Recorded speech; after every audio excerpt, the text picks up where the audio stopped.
All right, we are live on New Year's Eve. So happy New Year to everybody. Hopefully you had a great Christmas. We took last week off. Um, really kind of crazy slate, having a tough time finding some leverage. So I'm hoping my good friend here, Rob, can help me find the best plays. Rob, how you doing? Happy New Year. I'm doing good, man. Been a little under the weather this week, so pardon the kind of hoarse voice I got going on, but still ready to grind and get down to find these good plays for a 13 game slate this week. It's gonna be tough, but there's a lot of good options out there. Yeah, lots of games, 13 game slate today. Hopefully, I'm not really planning on doing anything too crazy. I'm back home. Shout out to Michigan. They're playing at 4 o'clock. My stepdad's a big Michigan fan. I'm a Penn State fan, but we'll root for the Big Ten team. Like I said, taking it easy. Hopefully, people are hungover tomorrow and we get a few by them. But yeah, let's jump right in here. We're going to start off at quarterback. The way we'll go is we'll kind of look at the most popular plays and then try to find some sneaky ones for the people here. But I have our graphic here just to kind of have that up while we talk through some things. Um, One thing I'll note is this graphic is subject to change. The one I'll post tomorrow might be a little bit different. And I'll kind of highlight that as we go. But starting off, highest total on the week is this Detroit-Chicago game. The Detroit is at home. They are 5.5 point favorites with an implied team total of around 30 points. Jared Goff is just absolutely smashed at home. He's the top QB for me in terms of optimal exposure at this point. He seems to be the favorite play of the field. How are you feeling about Jared Goff this week? Yeah, I mean, he looks great. All the numbers look great. He's projecting really well.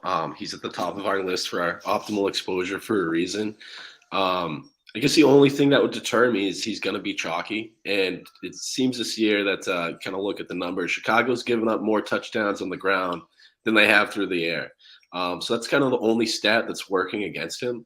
So he's definitely a safe play in any cash games. I'll probably get to him in some tournaments, but I think there's some other options on this slate where you can get some leverage on the guys. We're going to go to Jared Goff, maybe only to have Jamal Williams punching 3 touchdowns from the goal line.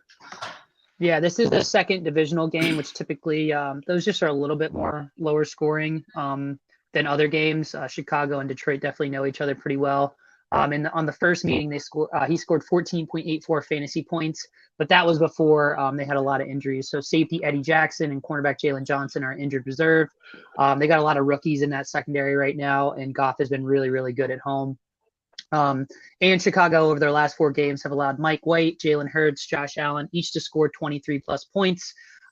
So like I said, if you're playing in a fantasy championship and you have Goff, I'd fire him up. If you don't really have one of the elite quarterbacks that are still healthy, a lot of the elite quarterbacks have gone down. We don't really have like true elite quarterbacks other than maybe Mahomes, and I guess we can put Fields in that category. Speaking of Fields, I kind of like him this week.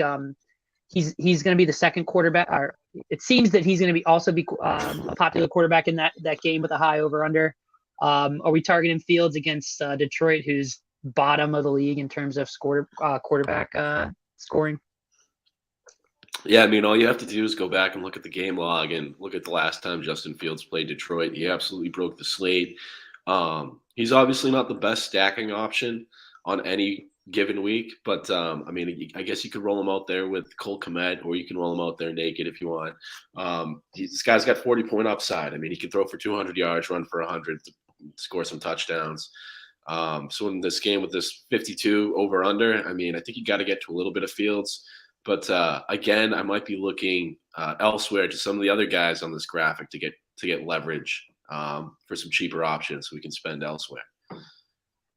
Yeah, Fields, again, 39.4 points in the first matchup between these two teams. That was at home, so he will be on the road, but in a dome. He's also pushing for the rushing record, and he spoke about it, so he's definitely aware of it. And when that happens, you could probably bank on him for a few more designed runs, especially because they don't really have a lot of options for him to throw to.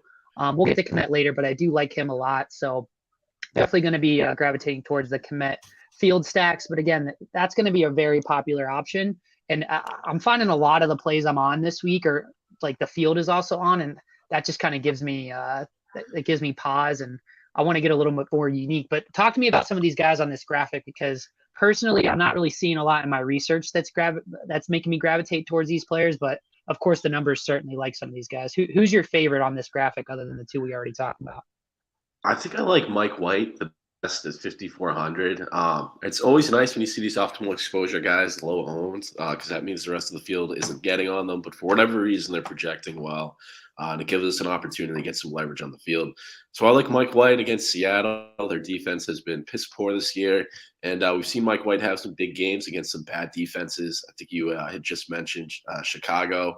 Um, and his receivers have had bigger games when he's playing too. So you can stack him with cheaper guys like Garrett Wilson, Corey Davis, or Elijah Moore. So that's a nice cheap stack you can get that has a lot of upside in a game with what's the over under in this game? It's not super high, 42.5. Jets are their favorite. They got 22 implied points. But even at 5,400, I'm willing to take some shots there, some double stacks for Mike White. And a couple of guys who I don't see on this list that are kind of more contrarian, sneaky plays. I kind of like Brock Purdy this week. Don't know if you've looked into him at all at 5,500. Kind of in the news this week, we all saw that Derek Carr is being benched for Jarrett Stidham. The Raiders wanted to see what they have with that younger quarterback. Going up against an elite defense, I think the 49ers offense could have a few opportunities for some short fields here. And Purdy's been playing pretty solid. He's got a lot of weapons. And the team has 26 implied points this week. So I think it's a good opportunity there for him to shine and maybe put up a big game. The Raiders are allowing the worst or last in the league in passer rating allowed this year. So I think Brock Purdy could be an interesting option too. And you can get him at just 4% ownership. Yeah, my main problem with a lot of the guys on this graphic outside of Goff and Fields is it's there. Like Mike White has a solid matchup in terms of as a quarterback against Seattle, but their corners are really good. And I'm actually probably going to downgrade Garrett Wilson, who's going to be really popular this week, and Elijah Moore, who's going to catch some ownership as well. So Gardner Minshew, Devonta Smith, and AJ Brown aren't in great spots. They might lean on the run game a little bit there. It is a must-win game. Daniel Jones, the Colts have been really good against wide receivers, so it's hard for me to see how we can stack them up really well. Especially, I mean, Daniel Jones played really well last week, and we were definitely on him, you and I.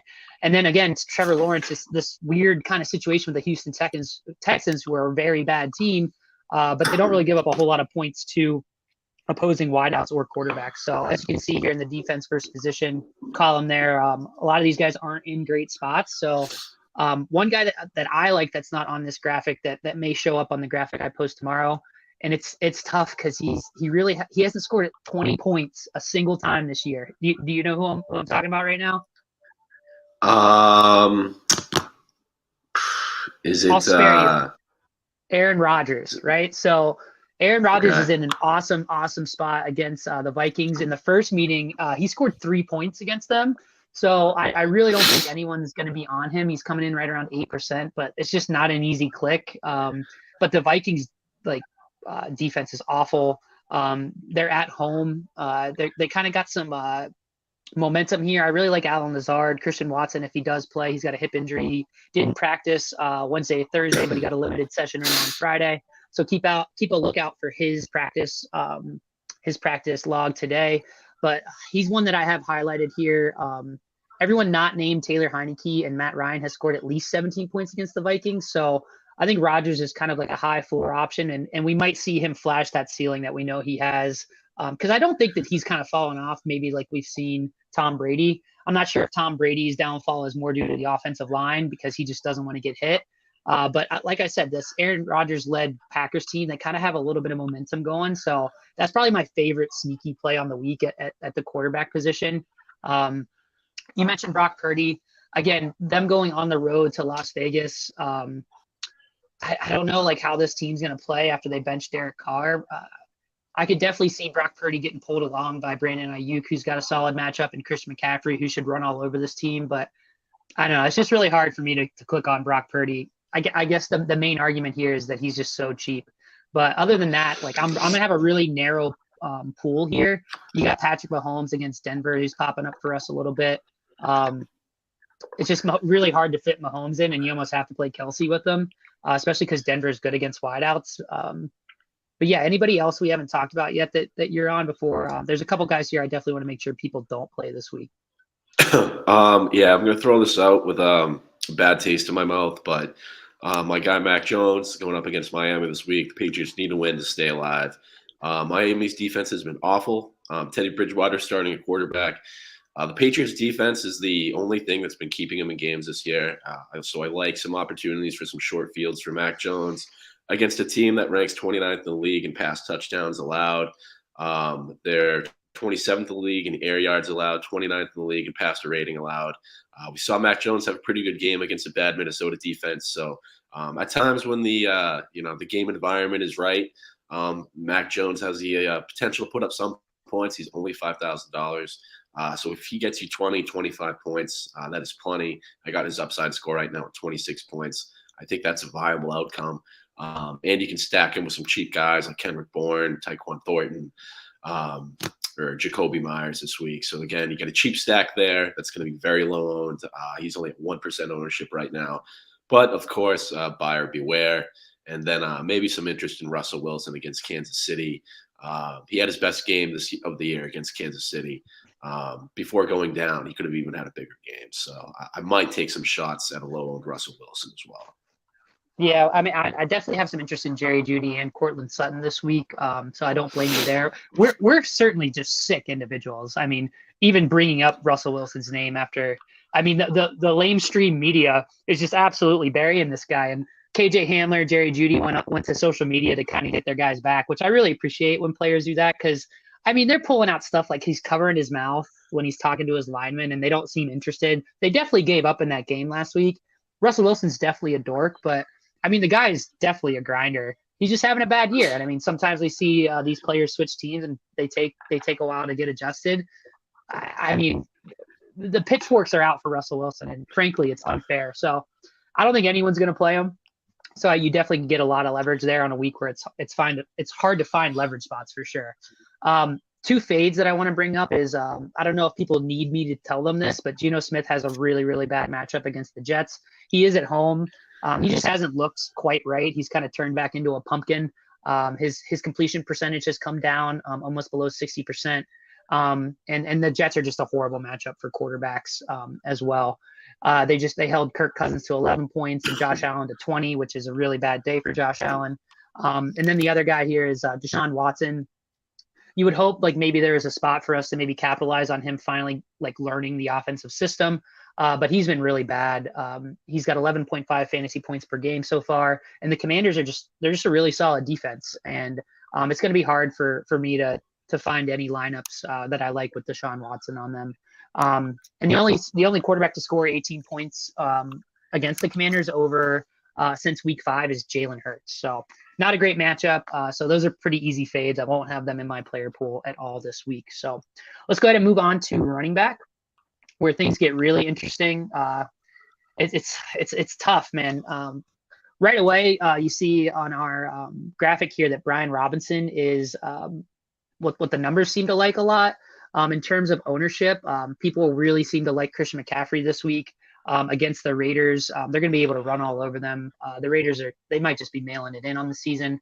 How do you feel about McCaffrey at 9,000 projected for right around 23 points is what I have him at?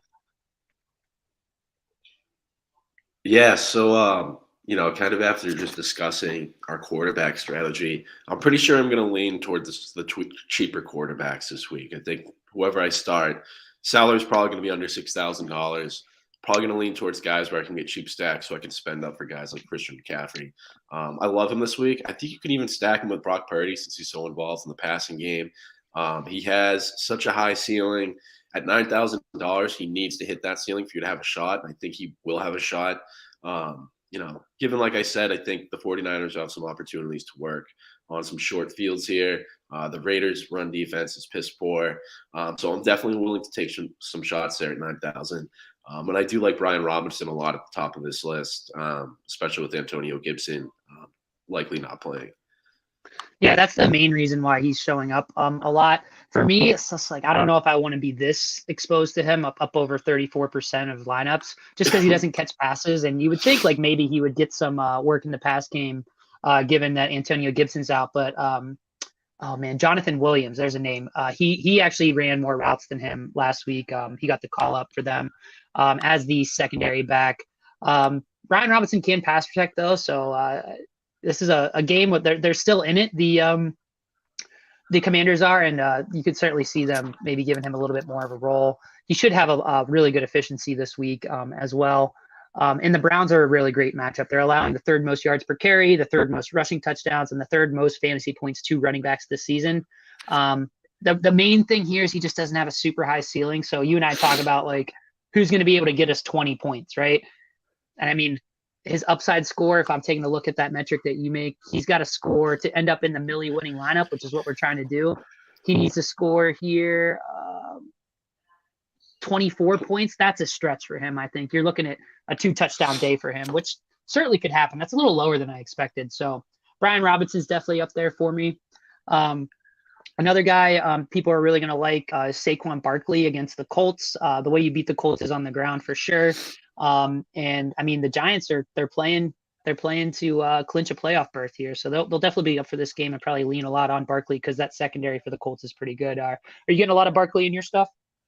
Yeah, absolutely. He'll definitely be in my pool this week. I'm not sure if he's my favorite guy to spend up for. I think I'd rather go to Christian McCaffrey or maybe even James Conner at 7,200.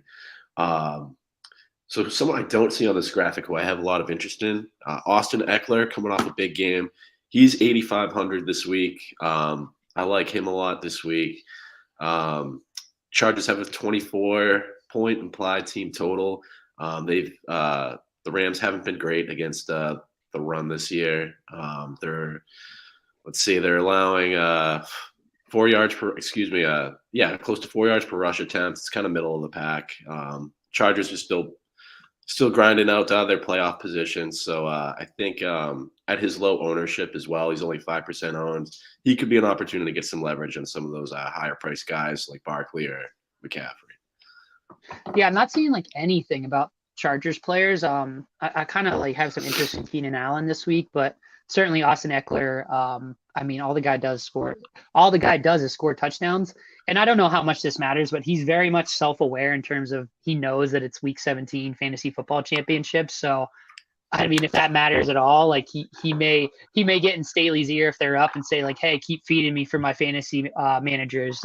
So that's certainly something to keep in mind. And I say that because he's a co-host of a fantasy football podcast. So I think it's a Yahoo podcast, but I'm not really on him as much, but I certainly could get talked into him, especially because, like I said, it's really hard to find leverage spots. And if you play him in 10% of your lineups, yeah, I mean, you're getting a lot of leverage there on a guy who has a super high ceiling. Some other guys I like here, Tyler Algier, going to be popular as well. He seems to have overtaken that backfield as the primary guy.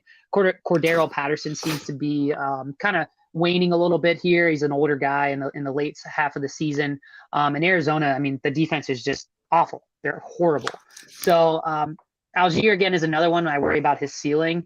But in the past 3 weeks alone, 5 different running backs have scored over 15 points against the Cardinals. So over the past 3 weeks, 5 running backs have gotten over 15 points. So you like to see that multiple backs can kind of get there against the Cardinals because I'm sure Cordero Patterson will be involved plenty, even though, like I said, he seems to be slowing down a little bit.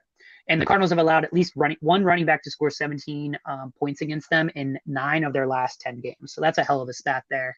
And these are the backs that they're letting up points to. Pierre Strong, no offense, Latavius Murray, Marlon Mack, Leonard Fournette, and Rashawn White are those running backs that have all scored 15 points against them. So not a lot of big names there. And Algier's a rookie. I think he's a 5th-round rookie, but he's really coming on here late in the year. And like I said, he'll probably get played plenty, but nothing that I'm going to shy away from in terms of fading just because of ownership. But some other guys on this list that you see here is Ramondre Stevenson. I mean, he's just a workhorse back against a Dolphins team that started off the year as a really, really high-powered defense that was generating turnovers. Do you have any love for your boy Ramondre this week? You're the Patriots guy. I kind of have a bad taste in my mouth for Ramondre Stevenson. He's, in my opinion, has been responsible for their last 2 losses. Again, their defense kept them in those games. Not to get off topic here, but he's the one who pitched it to Jacoby Myers in that Raiders game for that terrible ending. He fumbled last week inside the 10-yard line when they had a shot to beat the Bengals. Again, they were only in those games because of their defense. But I have a a sneaky, nervous thought that maybe he could be in Bill Belichick's doghouse. He is questionable this week, I think, with an ankle. Damian Harris is expected to play. It would not shock me if Damian Harris got a little more work this game. But, I mean, Ramondre Stevenson has been the dominant back this year. The Patriots are still fighting for a playoff spot. He makes me a little nervous to play. All I would say is buyer beware. If he does play, I think he's a great option. He's going to get a lot of work. And, of course, he's definitely going to play. I'm just wondering how much Damian Harris is going to eat into his workload. Since he is questionable with an ankle, Damian Harris is going to be active. Yeah, I think he's actually off the injury report, Damian Harris is, which that they definitely will go to him a little bit faster. Let's say Ramondre Stevenson fumbles again early in the game. Like that might put him out for the game. Bill Belichick has been known to do that. I will say that the running backs coach did come out and say that play should have been blown dead where he fumbled. So you do like to see that. You do like to see that from when the coaches come out and say that they're not really blaming him for that. I mean, I don't know if Bill Belichick agrees with that. Like, hold on to the damn ball through the whistle. That seems to be something Bill Belichick would say. But yeah, we'll see. I mean, he's also going to be pretty popular too, so I'm fine with the fade there for sure. Despite, I mean, he projects really well at that price tag of 6,800. Miles Sanders is also showing up for us, and you mentioned James Conner. James Conner, it looks like he's going to be kind of popular, but I don't think anyone's going to play him, and he gets so much usage against an Atlanta team that's just not very good against the run. I mean, David Blau's getting the start, so they're not really going to be able to move the ball. He's looked awesome late in the season, man. So I'm kind of into James Conner as well. Another guy I really like that didn't show up here, who's certainly going to be popular, is Travis Etienne going against the Texans team that is the worst in the league against running backs. Let's see here. I have a couple stats about him. They're leaning on him more as of late. So he's had more than 20 touches in each of his last two games. Like I said before, the way you beat the Houston Texans is on the ground. So I like Travis Etienne a lot this week. So anybody off this board here that you like other than some of the guys you've already mentioned? I definitely like Miles Sanders this week going up against the Saints. Like you said, some of those Eagles wide receivers have some tough matchups against the Saints. And since there's no Jalen Hurts to run the ball, that means probably more rushing opportunities for Miles Sanders. I want to say he had 20 touches last week. He didn't do a whole lot with them. But the Saints don't have as strong of a rushing defense as they have had in recent years. And we know Miles Sanders can blow the top off. Saints are 20th in the league in rush yards per attempt allowed. So I like me some Miles Sanders this week. Also, just going back to James Conner, he's got I have him projected as the second highest floor. So again, with all that volume, I think he's probably a safe play. See, we have some other guys. A lot of the guys in this graphic here are pretty high owned. That's why we're playing into a lot of chalk here, which the market's getting really efficient with these running backs. Like it's a little thing called Nash equilibrium. That's a biology term for you. I think it's just a general economics kind of markets term, but we're really good at predicting running back usage. And therefore we're really good at kind of picking the best spots at running back. But I do have a few guys here that are a little bit off the radar. Are people going to play Bam Knight this week? Are they done with him, you think? I literally just highlighted him in my spreadsheet here. Yes, I mean, you have to, right? He's 5,100. He's going up against arguably the worst rush defense in the league. Seahawks are 30th in the league in rush touchdowns allowed. They rank dead last in the league in fantasy points allowed to running back. So, I mean, you got to get him in the mix. He's not super low owned. He's 9%. You could even maybe take some shots at Michael Carter. See some other guys down here. Leonard Fournette against the Panthers. The Bucs put up an absolute dud the last time they played the Panthers. I don't see that happening again. Fournette is getting a ton of volume, a ton of work in the passing game. So I think he has a pretty decent floor and maybe even high ceiling there. And DeAndre Swift at 5,300. He's only going around 8% owned right now in that over/under 52 games. So those are some other guys you might be able to get to that are a little less chalky than the guys we see here in the graphic.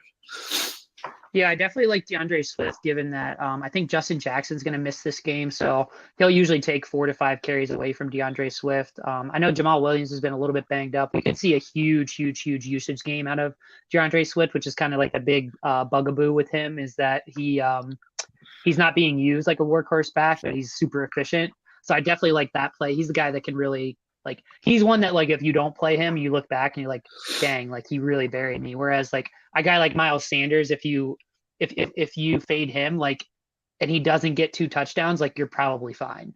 But you could see like 6, 7 catches from DeAndre Swift and touchdown, and that's really hard to make up that ground, especially if he's low owned. And some of these other chalky guys fail. Another guy, one of my favorite spots this week, I think, is AJ Dillon. Number one, Aaron Jones is banged up. He's going to play, but he's got an ankle injury, so his usage might go down a little bit. And I like I said, I kind of like Aaron Rodgers, so this game definitely could really get in the Packers' favor. And Dillon has had a touchdown in each of his past 4 games. He's had 11 receptions during that same stretch, and the Vikings defense is allowing 24.1 fantasy points per game to opposing running backs. That's a lot. And like I said, that's all of the running backs, not just one running back, the lead back. And like I said, if Aaron Jones were to go down or tweak that ankle again, we could see a huge game from AJ Dillon. And I mean, no one really ever plays AJ Dillon. So that's a sneaky one as well. And on the other side of that ball, another kind of elite back that we can play, I think, is Dalvin Cook.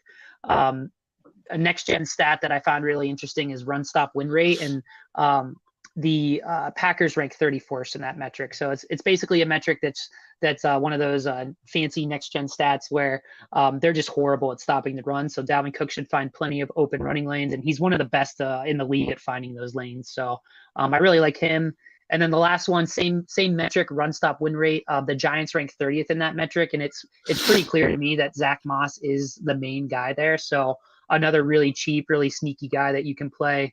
Kind of ugly playing anybody on the Colts, but like I said, at his salary of, let's see here, 5,400, I mean he could certainly get there for you and save you a lot of salary in a unique way. So you like any of those guys I just mentioned? Yes, absolutely. I think Dalvin Cook's a good call. I'd play the wait and see approach for AJ Dillon. I'd like to learn a little bit more about Aaron Jones. But yeah, I think Dalvin Cook is in a pretty good spot this week as well. And it's one last name I'll throw out there is Jerick McKinnon. I don't know if this is a mistake, but I have him under 2% owned. At 6,000. No one's going to play him. Maybe because his prices came up. He had one of his best games of the season against the Broncos. If the Broncos D-line can get some pressure on Patrick Mahomes, I could see a lot of dump-offs to Jerick McKinnon here. If he's going to be that low-owned, I still feel like it's a mistake, but I don't think it is. I'd be willing to take some shots there because he's got a high ceiling at a low price point. I got his upside score at 28 points. I have a ceiling projection at 32 points. Always good when you see a guy who has a ceiling higher than their upside score. That means they can get you there. So I'll probably take some shots at Jerick McKinnon this week as well. Yeah, it's interesting here because we have so Miles Sanders at 5,900. He's $100 less, and he projects better. So that's the main reason why you're not seeing a lot of people on Jerick McKinnon. And another guy that I'm interested in against a Chargers run defense that's just not very good is Cam Akers. I think people are just ignoring that Broncos Rams game, but he projects very similar to he projects better than Jerick McKinnon actually on the road against the Chargers. Like I said, that aren't very good against the run. And I mean, that team seems to be playing hard. They got Baker Mayfield at the helm. So I definitely like these are good pivots off of a chalky Miles Sanders who, like I said, I think needs to score 2 touchdowns to really bury you. And I mean, that's there's a lot of volatility there. Another guy in that range that projects better than everybody at only $100 more is Kenneth Walker against the Jets. I mean, the Jets defense is pretty solid against the run, so I wouldn't blame anybody for not playing him. He's also questionable heading into this matchup. 2 guys that I'm definitely fading this week is Josh Jacobs with Jarrett Stidham at the helm against the 49ers D, who's really good at stopping the run. I mean, he could get there. He's definitely good, but I think it's pretty safe fade at $7,400. And then also Nick Chubb against, which I mentioned before, we're just really fading the Cleveland offense this week. Chubb's usage has been there, but the efficiency really hasn't been there against some of these better run defenses. And Washington certainly is pretty good at stopping the run. And he's not really projecting all that well for us. So neither of those guys are going to get played all that much. So you're not going to gain a whole lot by fading them. But there's other ways you can get a little bit sneaky this week. So I think that's all I got at running back. Let's head over to wide receiver. And again, this is a tough one for me because I really, really like Garrett Wilson, but people are just kind of discounting this matchup against the Seahawks. It's a really, really tough matchup. He's one of Mike Clay's shadow fades, which those have been sharp all year. Talk me through Garrett Wilson. I know you're into Mike White, maybe stacking him up, but if I'm going to stack Mike White, I might be looking to stack him with his tight ends and just full fade the wide receivers, which could be crazy. Yeah, I'm still interested in Garrett Wilson. He's been so much better when Mike White has been on the field. Mike White is a guy who he's willing to take some of those shots downfield. And the Seahawks, where do they've surrendered quite a bit in terms of air yards this year. Where are they?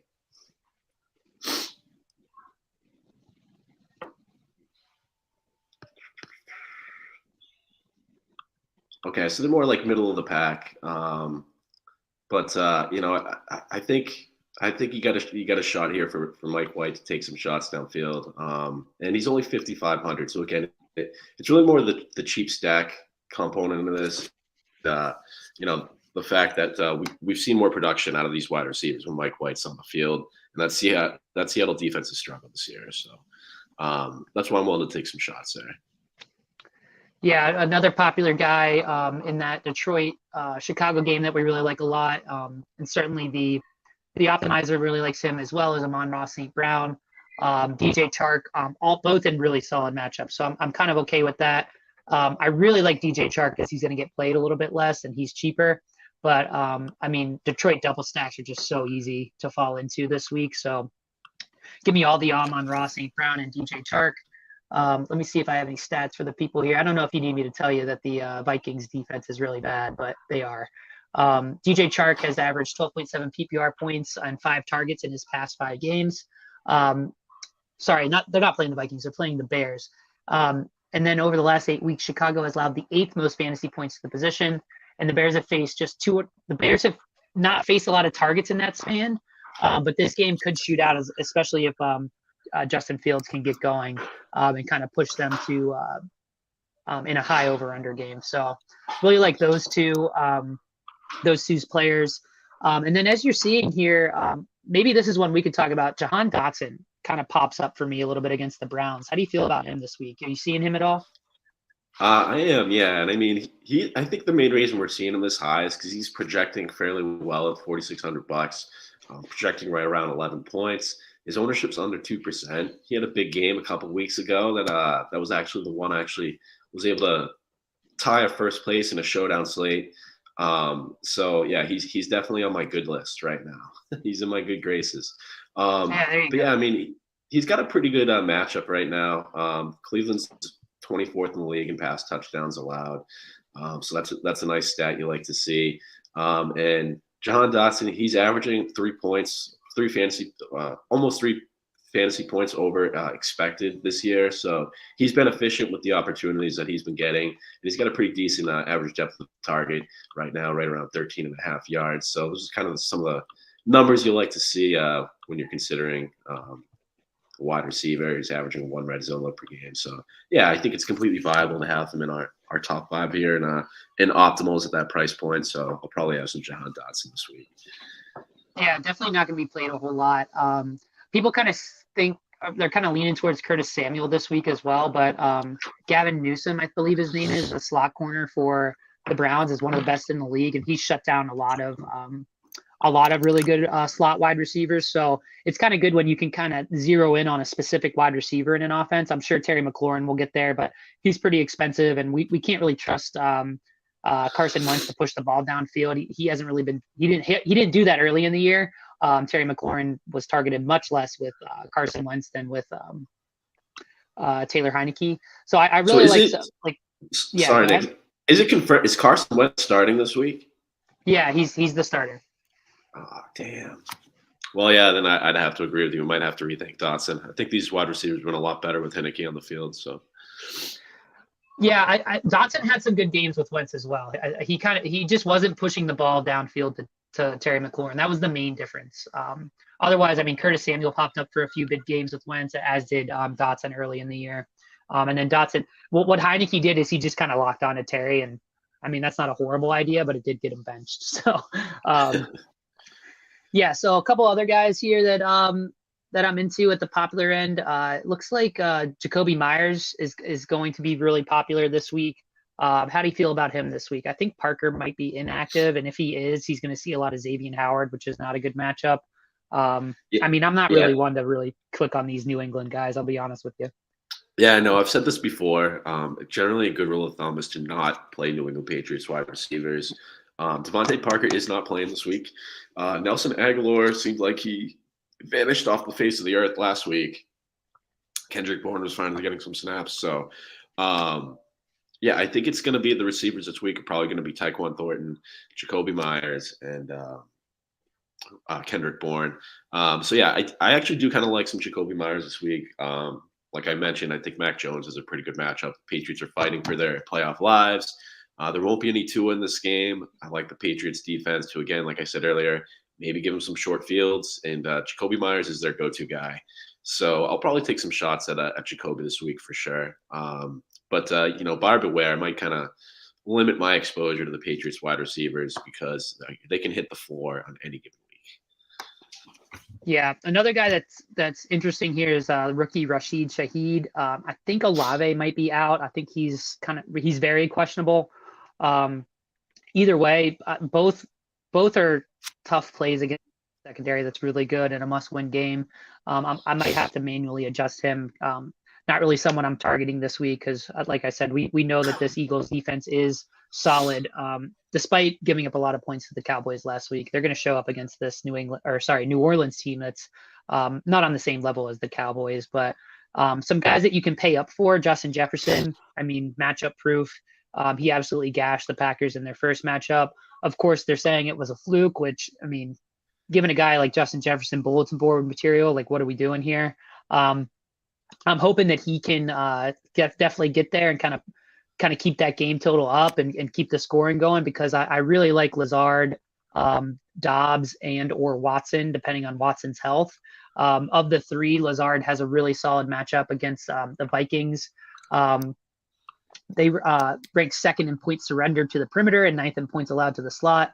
They've allowed the most receptions and yards to the position. Peterson and Dantzler or Duke Shelley are their secondary. They're going to work the perimeter against these guys, and ex-Packer Sullivan is going to match up with Cobb in the slot. I mean, just upgrading the receivers across the board is a really good idea. They're on like third string corners there in Minnesota, and like I said, I really like Rodgers this week, so definitely going to be stacking him up with his wide receivers in many different ways. So, you have any love for Lazard this week? He's a tough play for sure, but I kind of like him this week. Yeah, I think, man, against that defense, you got to be willing to take some shots there with Lazard, especially if Christian Watson is out. Even if Christian Watson is in, I'll take some shots at both of them, especially if you wanted to stack with Aaron Rodgers, like you were saying earlier. A risky play, in my opinion, but I'll have some exposure to the Packers wide receivers this week in any event. Yeah, I really like on this part of the graphic here, Keenan Allen. He's really the only Chargers guy that's popping up for me against a Rams secondary that ranks 28th against the position in fantasy scoring. He's only 7K. He projects well. And I mean, he's gotten like 14 targets over his past 3 games. So I kind of like Keenan Allen this week. He scored 20 more fantasy points in 3 of his past 4 games, and 51 targets in 4 games is nuts. So, like I said, we should see him definitely get there, and he'll be relatively popular, but not quite as popular as some of these other guys. I think a Garrett Wilson fade is something that I'm into this week and getting different here with someone like Allen. But anybody else off the board here that you like? I got a ton of guys that aren't actually on the graphic right now that I want to talk about, but I'll let you have the floor. Let's take a peek. I actually like Amari Cooper there, right there at the top of the list. I was just taking a peek at him. He's got an okay matchup this week. I guess the question is, are you willing to run him out there with Deshaun Watson? He has not been as productive there this year. But I still want to call them the Redskins. The Commanders are 30th in the league in yak allowed. Cooper's been doing pretty good in yak this year. He's averaging 17 yards after the catch per game. So there's a good opportunity there for him to get some points. And he hasn't been too bad in terms of efficiency this year as well. He is just a half point over his expected fantasy points per game. He's averaging close to 15 expected fantasy points per game, which is very solid at a price of $5,800. And then kind of wrapping it up for him, he's averaging 1.3 red zone looks per game, so he's getting those targets in the red zone we'd like to see. So I do kind of like him there at the top of the list. I like Isaiah Hodgins a lot this week at 4,500, or even if you wanted to go Richie James there for the Colts, who is also pretty cheap this week, or Darius Slayton too. We got in this graphic too. I kind of like those wideouts this week. Someone who's not on the board that let me talk about Cooper for a second because I think it's interesting. Yeah. I actually had him down as a fade. Just given that it depends on what you think of this Cleveland offense. Like if you think that they're going to take a step forward, then they are probably better than the last 5 teams the Commanders have played, and where they haven't allowed more than 15 points to any wide receivers in the past 16 games. But those matchups are the 49ers with Brock Purdy, Giants wide receivers, which are like they're just spraying the ball around there a lot because they played them back to back. Falcons wide receiver with Marcus Mariota, Texans wide receiver with a combination of Davis Mills and Jeff Driscoll. And then Eagles wide receiver, they did limit them to 15 fantasy points. So that was just a weird game overall against the Eagles. So this is a scenario where the defense versus position over the last 6 weeks is kind of skewed a little bit. I don't know if Watson and Cooper are a combination that's really that much better than some of those teams at this point. But given that the projection is solid at 5,800, I think I'm going to side with you here. I don't know that I'm going to manually fade Cooper, especially because no one's going to play him. So kind of talked myself out of that fade right there, but I'm glad we brought that up. So go ahead. What were you going to say? Yeah, I was going to say, kind of looking at some of the more efficient guys on the list here, kind of sorting everyone by points over expected to see who's doing the most with their opportunities. Of course, no surprise, Justin Jefferson is at the top of the list. He's averaging 5.5 points over expected. He's a no-brainer. We don't even need to talk about him, although it'll be tough to kind of pay out at 9,500. Further down the list here, he's 9th in the league in points over expected. Mike Williams at $6,700 this week against the LA Rams. You had mentioned Keenan Allen. Williams has been very efficient with his opportunities this year. He's commanding an 18% target share. He's been getting the bulk of the air yards on that team. He's got a 34% air yard share. He's getting the red zone looks. He's in a great matchup. So I think he could be a pretty decent option this week, and you can get him at about 6.5% ownership. Not extremely low, but I'd say he's kind of more on the less owned side as far as guys who aren't on this graphic. So you got any love for Mike Williams opposite Keenan Allen this week? Yeah, I think that's just a favorable matchup overall. So I'm certainly into it. I guess like my question is like, why aren't we into Justin Herbert? I mean, I think that offense might be a little bit broken for whatever reason. It shouldn't be because Herbert's awesome. But yeah, if I'm keeping a narrow quarterback pool, which we like to do, that's probably the main reason why I'm not into Herbert. But because he's burnt me a lot this year. But I'm certainly okay with playing his wide receivers because Keenan Allen's been getting there. Mike Williams is getting the targets, so one of the best in the league at contested catches, especially when they get down there in the red zone. Speaking of which, one guy I do like, and there's one main reason why you wouldn't play him, and that's the fact that Nick Foles is going to be the quarterback for him, is Michael Pittman has an awesome matchup this week. He gets Moreau, which is the cornerback for the Giants after a lot of their guys have gone down, and he's just been absolutely awful in shadow coverage. McLaurin went 105.1 on 12 targets and 670 on 6 targets. 6 targets. Devonta Smith went 564, 1 on 8 targets, and Justin Jefferson, of course, 12, 133, 1 on 16 targets against Fabian Moreau, I believe his name is, of the Giants. Over the last 8 weeks, the Giants have allowed the 5th most fantasy points to the position and the 4th most to the perimeter. So I'm going to be probably upgrading Pittman a little bit in my projections. Despite some efficiency concerns, I think the volume will certainly be there, but hopefully Nick Foles can get the ball to him. The usage has been there for him over the past 8 or so weeks, but his catch rate's just really low because some of the balls are just really, really poorly thrown. I think that's a sneaky one that people might like. I already talked about DJ Chark. Another guy, this guy Chris Morris keeps popping up for me because he's really, really cheap, and he gets a really solid matchup in the slot against the Jaguars, who are allowing 5 wide receivers to score double-digit PPR points against them in just the past 4 weeks. So really, really solid matchup. Second most fantasy points allowed to the slot over the last 8 weeks. So that's the Jags defense. Can't really beat them on the ground, and they don't have any running backs. So expect Chris Moore to get heavy usage this week as well. So anybody there you like that I just mentioned? I hate Michael Pittman and all the Colts receivers this week. I don't know if you watched that game last week. Nick Foles is really bad. Yeah, he is. You could just be finding his arm. He obviously hasn't played in a while, so if you want to give him the benefit of the doubt, fine. But I'd actually be comfortable fading the entire Colts. So there you go. You're getting leverage on me, Nick. Chris Moore, yeah, he has disappointed the last couple of weeks. He's been chalky the last couple of weeks because he's been so cheap.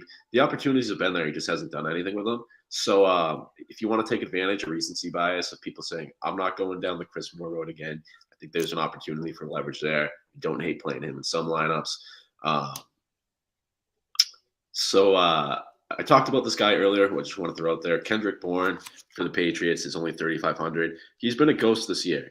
Rumor has it he was late for a meeting, and Matt Patricia just kind of ghosted him. He was their best receiver last year. He had over an 80% catch rate. He was their most efficient receiver last year. You saw him get in the game last week over Nelson Aguilar, and he absolutely blew the top off. By Patriots receivers standards, that is. That's not a high bar for blowing the top off when you're a receiver for the Patriots. But he had one of the best performances of the season for a pass receiver. I think he'll be very involved this week, especially since Devontae Parker is out. You can get him at 3,500. And again, it's a pretty solid matchup. And so I think you can take some shots at Kendrick Bourne there at 3,500. Again, buyer beware with all those Patriots receivers. But I like him this week. Yeah, another next gen. They're tracking like next gen defensive schemes, and the Dolphins play a lot of cover 3, and receivers that go down the field like Jacoby Myers and Kendrick Bourne are solid options. Also Tyquan Thornton. So if you're throwing one of those 3 in as like your cheap guy, certainly the advanced metrics are supporting that. So another guy that I like to play this week. Jerry Jeudy scored 30 points against the Kansas City Chiefs last time they met. I mentioned earlier, I really like him and or Cortland Sutton. You could really see like a little bit of a bounce back here after the team kind of gave up last week. Hackett got fired, so there's a narrative of the interim coach kind of bounce back, kind of fire the guys up. I saw a video of Hackett at practice. It was so cringeworthy. Like my mom, like God bless her soul, like she's great, but I mean, she would have been less corny than him out on the practice field. Like he was saying things like, "Oh man, look at this guy's biceps." Anyway, not relevant. But I do think that they might play a little harder for this interim coach. And Russ has, I mean, he's got to get it done this week. I mean, he got dragged this week. So, do you have any interest in Jerry Jeudy or Cortland Sutton this week? Yeah, absolutely. Like you said, they had their best game of the season against the Chiefs earlier this year. I like the fact that they're under a new coaching staff. So yeah, I'm definitely absolutely going to take some shots at Jerry Jeudy this week. I think he's definitely got some potential. Yeah. Well, and then one of my last kind of sneaky plays here is Jalen Waddle isn't going to be played this week, probably due to matchup and the fact that Teddy Bridgewater is under center. I am part of Tuanon. Don't get me wrong. I love Tua coming into this year, but I don't know how big the drop off is from him to Teddy Bridgewater. I kind of think that he's like a game manager plus is Tua Tagovailoa.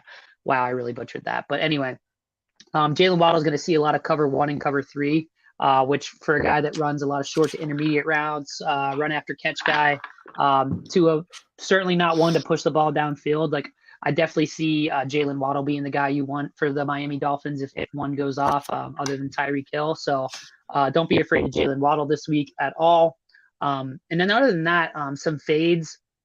DK Metcalf, you can't really play him against the Jets, especially because Tyler Lockett's going to play this week, but definitely still has a very injured hand, and I don't know if he can make it through the full game. They'll be able to key in on DK Metcalf, and like I said, Geno hasn't been playing as well.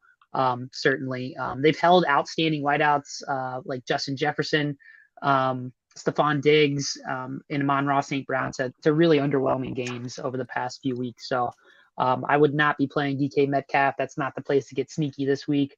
I'm also fading all the Jags wide receivers against the Texans just because they just don't give up a lot of points to wideouts. I don't know why. They're not very talented, but they just don't give up a lot of points. So some more Chiefs wideouts, not into them this week. I'm definitely going to be targeting Travis Kelce if I'm going anywhere in that offense. Denver has surrendered the fewest fantasy points to wide receivers this season, especially if you take that last game out of the equation, which they didn't really even get beat last week against the Rams wideouts. It was mostly on the ground for them, and Tyler Higbee scored like 40 points. Fading the Saints wide receivers against the Eagles. Curtis Samuel has that tough matchup against Greg Newsome, not Gavin Newsom. Gavin Newsom is the governor for California. Wow, that was rough. And then here's a very specific one, Devonta Smith. I know we're not really into the Saints defense is good against wideouts, but they play a lot of cover 2 man for a receiver like Devonta Smith, who runs a lot of curls and comeback routes. Definitely not someone you want to be targeting this week. And then finally, other than David Blau being the guy throwing him the ball, DeAndre Hopkins gets AJ Terrell in shadow coverage this week, which DeAndre Hopkins can certainly beat anybody, but it's just really, really thin with that quarterback situation. AJ Terrell has held Michael Thomas, DK Metcalf, Amari Cooper, Mike Evans, Brandon Ayuk, Jamar Chase, Terry McLaurin, Deontay Johnson, and Chris Olave.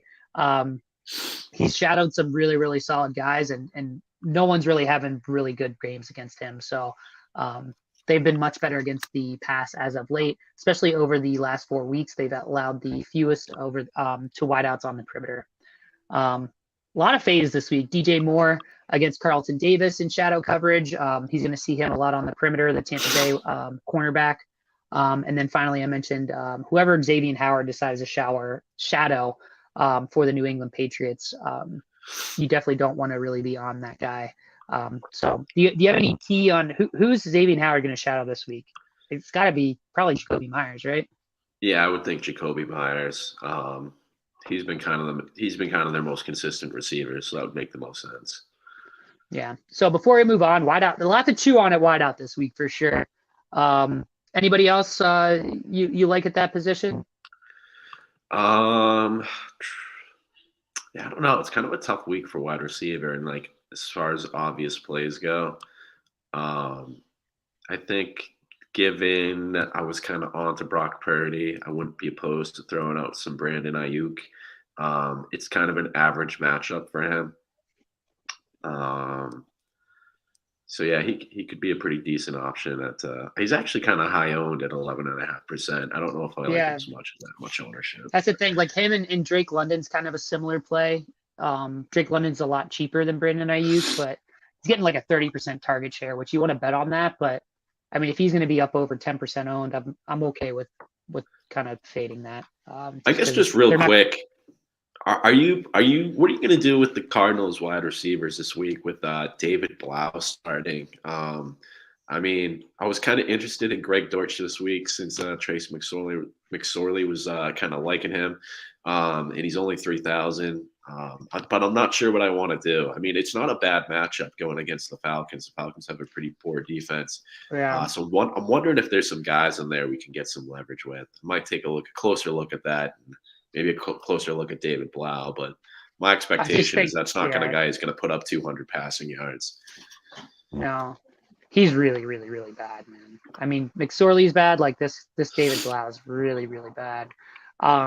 Dortch kind of has been playing well. He's super cheap, so there's not a whole lot of opportunity costs there or actual costs. But like I said, the Falcons have been much better against perimeter wide receivers, and Dortch plays in the slot. He's kind of pushed Hollywood Brown out to the outside. There's some injury concerns there. Is it DeAndre Hopkins might sit this week? If he sits, then maybe you play Hollywood Brown, but I just don't think you need to do that for sure. Yeah, you definitely don't need to do that. I'm not going to really be on any of these guys other than Dortch is like a salary saver. So that's my take on them. All right, let's go ahead and move on to tight end. We're going to close it out here soon. Wrong graphic. Oh, looks like I don't have my tight end graphic here. Whoops. All right, let's go ahead and look at tight end. I'll tell you right away. My guy at tight end this week is Evan Ingram. He's going to be chalky. I don't care. He's balling. Trevor Lawrence locks onto him. He's got a really solid matchup against the Houston Texans. How do you feel about Evan Ingram this week? Yeah, I'm willing to eat the chalk there too. He's definitely become Trevor Lawrence's go-to guy. You mentioned the receivers have, not been really doing it against the Texans defense this year. I think tight ends have had a little bit more luck. Texans rank 19th in the league in points surrendered to tight ends, so kind of on the other side of just average, just below average. So yeah, I like him a lot this week at 4,400. I'm willing to eat the chalk there. Some other guys I got my eye on. I like Juwan Johnson. Even against that Eagles defense, he's been getting a lot of looks in the red zone. I think the Saints should be able to. Their implied team total is, see, what do they got? 18 points. So they'll be good for maybe 2 touchdowns. I could see one of them going to Juwan Johnson at 3,500. He doesn't need much to return his value. And then, how about you? Do you got anyone else that you like? While I find there was another player I was interested in. I'm not afraid to play into the chalk here with Cole Kmet. I mentioned earlier with he'll definitely be popular this week. That's kind of the guy I want to pair with Justin Fields, and then I'll get different elsewhere. Tyler Conklin and or CJ Uzomah are both guys I'm going to be into because, like I said, the Seahawks are more susceptible against tight ends than they are to wide receivers. And if I want to have my exposure to Mike White, it's just a really good game theory play. Like playing Mike White with a tight end instead of one of his wideouts is definitely going to be a way to get a little bit different. So I do like him a little bit this week. And then George Kittle.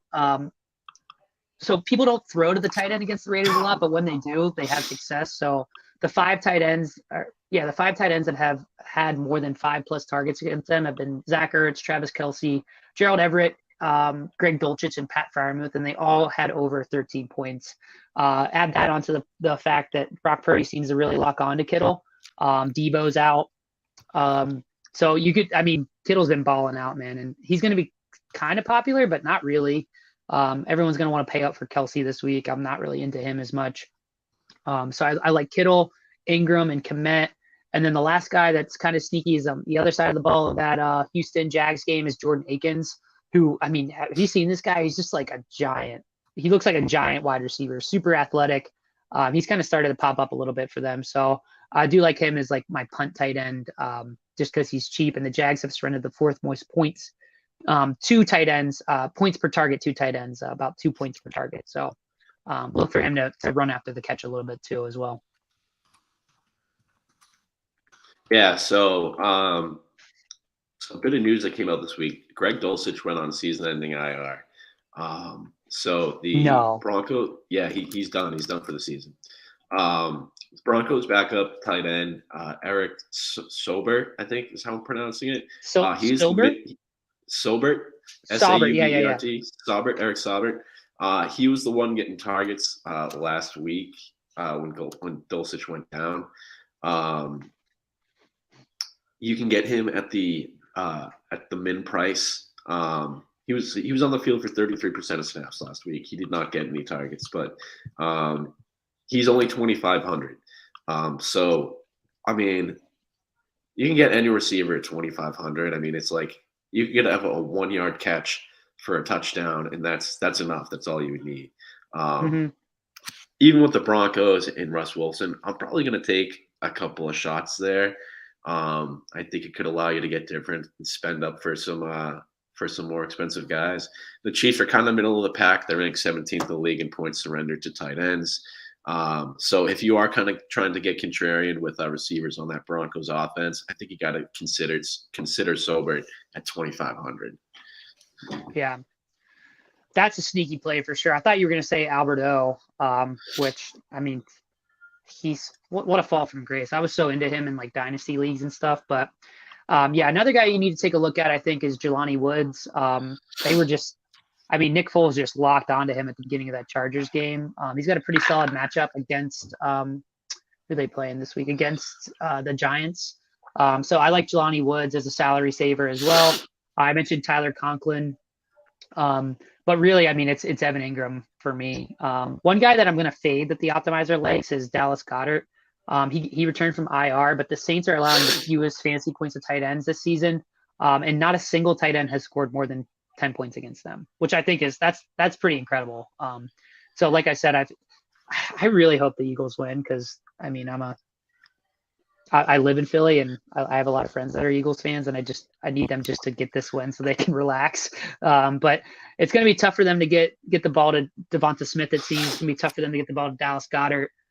You could see the targets funnel to AJ Brown, which would be a really sneaky play this week. So keep that in mind. But he's a little banged up as well. So fading Dallas Goedert, I think that's the only guy I would really need to tell people to fade.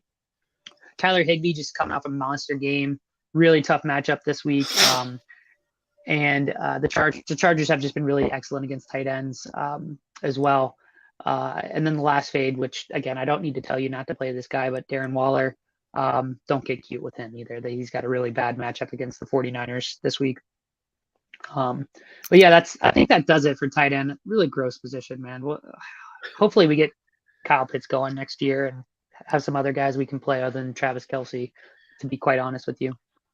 Yeah, I think someone else I got on my radar is Hunter Henry. He's questionable to play, but he's only 3,000. Dolphins ranked 31st in the league in points surrendered to tight ends. A little bit high, as you kind of noticed during this podcast, that I'm a little bit high on the Patriots receivers this week. So I got to throw out Hunter Henry's name there at under 2% ownership.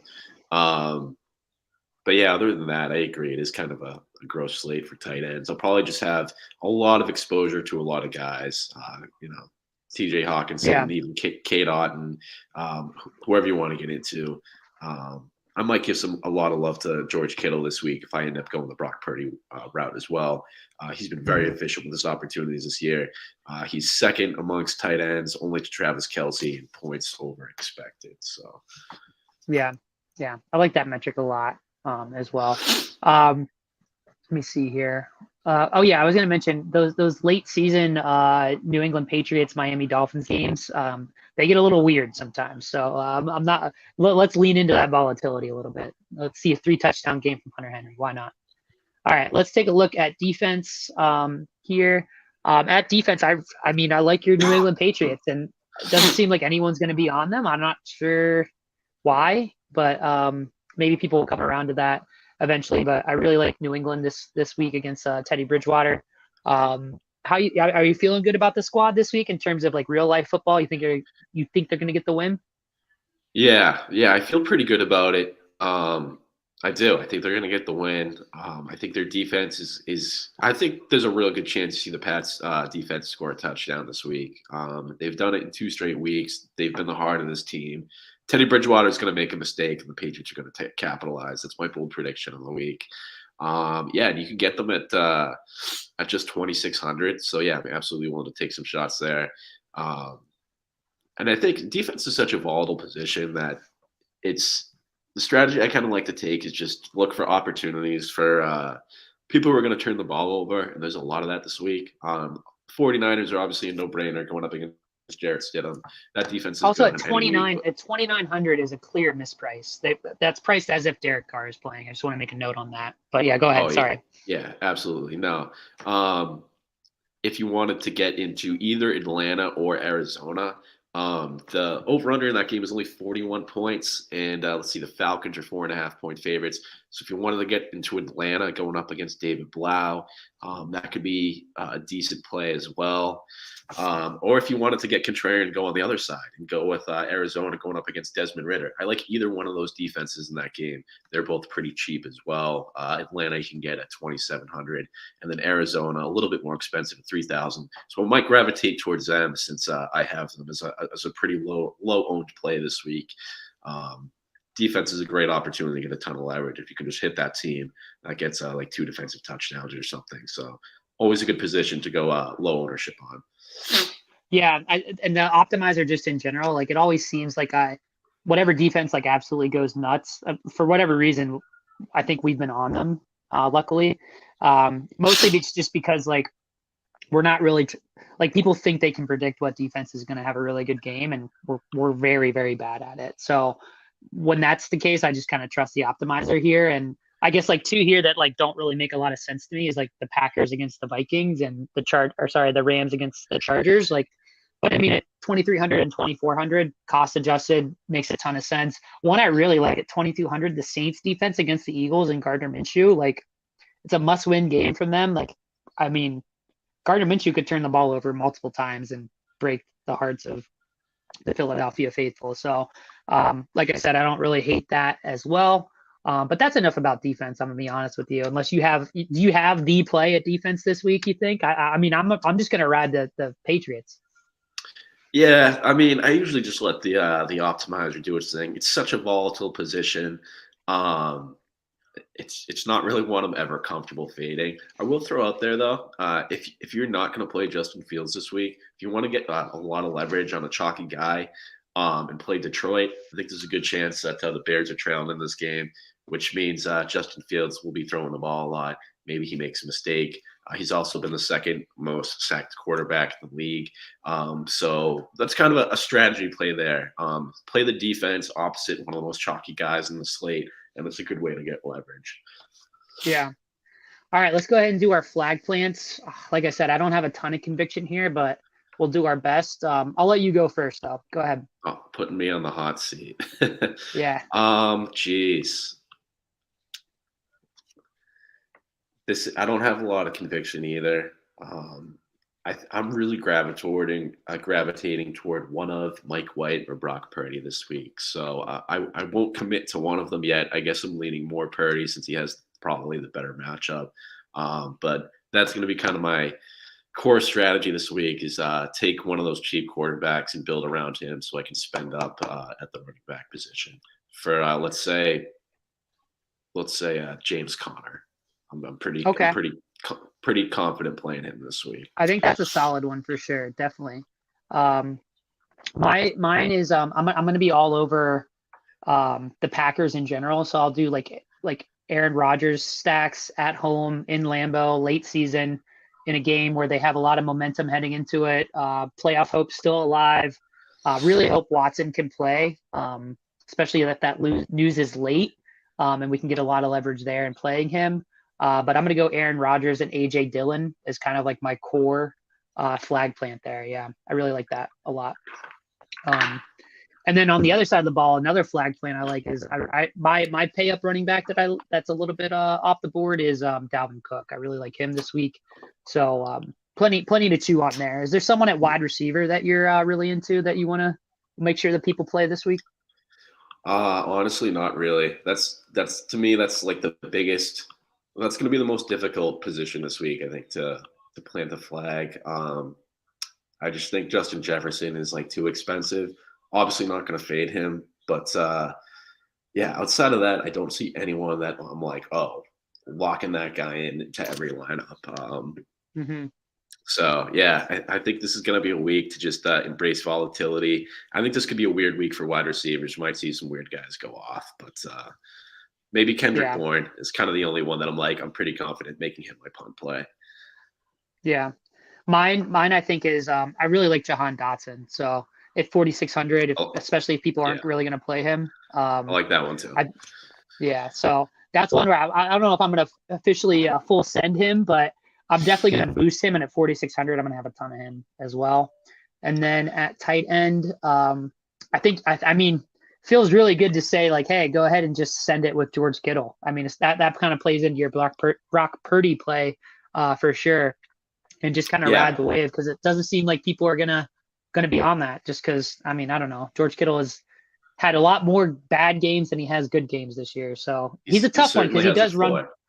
Yeah, he run blocks a lot. He's like too good at run blocking, but I think they're having him run a little bit more routes just because Purdy seems to like throwing him the ball, or he's running the same amount of routes and Purdy's just kind of finding him a little bit more often. So I think that does it for us. Happy New Year to everybody. Make sure you check out Gridiron AI. Got a couple deals going on over there. You can preview some of our weekly projections.